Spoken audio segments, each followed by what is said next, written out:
Amerikanın Mərkəzi Qüvvələr Komandanlığı İranın Küveytə ballistik raket atması ilə bağlı xəbər yayıb. Məlumat komandanlığa məxsus sosial şəbəkə hesabında paylaşılıb. Qeyd olunub ki, mayın 27-sində yerli vaxtda saat 22:17-də İran tərəfindən Küveyt istiqamətinə raket göndərilib. Lakin Küveyt hava hücumundan müdafiə qüvvələri onu havada ikən vurublar. Bununla yanaşı İranın digər istiqamətdən də atəşkəsi pozduğu və 5 dronla hücuma keçdiyi qeyd edilib. Həmin uçuş aparatları Amerikanın ərazidəki qüvvələri tərəfindən məhv olunub. Həmçinin İran silahlı qüvvələri ölkənin cənub bölgələrindən müəyyən hədəflərə doğru raket atıb. Bu raketlərin dəqiq hədəfi hələlik məlum deyil, lakin bəzi mənbələr Fars körfəzi sularında toqquşma ehtimalının olduğunu qeyd edir. Daha sonra Mehr agentliyi məlumat yayıb ki, İran silahlı qüvvələri Hörmüz boğazı yaxınlığında 4 gəmiyə doğru xəbərdarlıq atəş açıb. Məlumata görə, həmin gəmilər hərəkətlərini razılaşdırmadan boğazdan keçməyə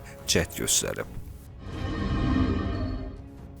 Amerika prezidenti Donald Trump Tehranla razılaşmanın mümkün olmadığına qərar versə, İrana qarşı hərbi zərbələr yenidən başlana bilər. Bu barədə Ağ Evdə keçirilən brifinqdə Amerikanın Maliyyə naziri Scott Bessent məlumat verib. Nazir Vaşinqtonun səbrinin tükənməz olduğunu qeyd edərək bunları deyib. Əgər prezident Trump saziş əldə edə bilməyəcəyini düşünərsə, o zaman hərbi zərbələr variantı yenidən gündəmə gələcək. Daha əvvəl Axios portalı Amerika və İran nümayəndələrinin memorandum layihəsini razılaşdırdıqlarını qeyd etmişdi. Sənəd hazırda tərəflərin ali rəhbərliyinin təsdiqini gözləyir. Layihə Hörmüz boğazının gəmiçilik üçün açılmasını nəzərdə tutur və şərtlərə görə İran dəniz dəhlizini 30 gün ərzində minalardan təmizləməlidir. Bunun qarşılığında isə Amerika blokadanı ləğv edəcək və gəmilərin sərbəst keçidini təmin edəcək.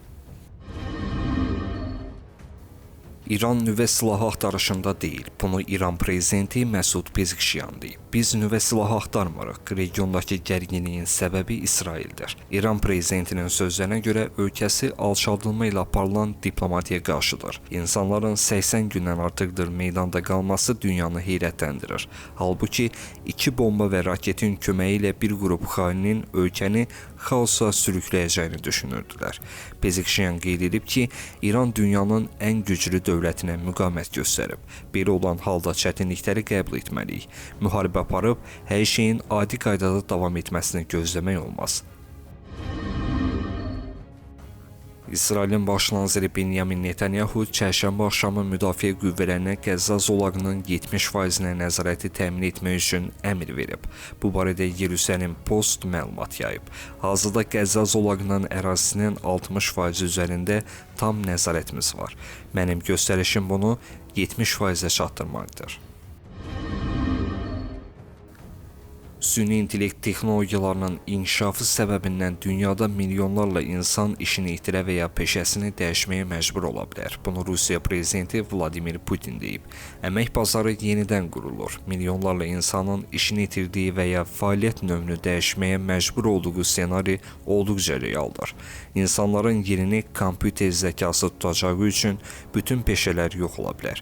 Putin əlavə edib ki, Rusiya hazırda süni intellektin inkişafı üçün suveren platformaları yaradan azsaylı ölkələrdən biridir. Ermənistan ardıcıl şəkildə MDB ölkələrinin sənəd layihələrindən böyük vətən müharibəsi ifadəsini çıxarır. Bunu Rusiya Xarici İşlər Nazirliyinin nümayəndəsi Mariya Zakharova deyib. Son vaxtlar İrəvan sistemli şəkildə MDB sənədlərinin layihələrindən böyük vətən müharibəsi ifadəsini çıxarır. Görünür, məhz bunlar həmin Avropa narrativləridir.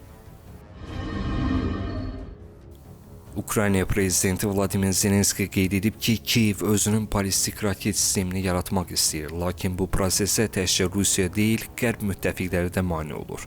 Vladimir Zelenski Ukraynanın milli ballistik raket proqramının inkişafını müxtəlif səbəblərlə ləngidiyini iddia edib.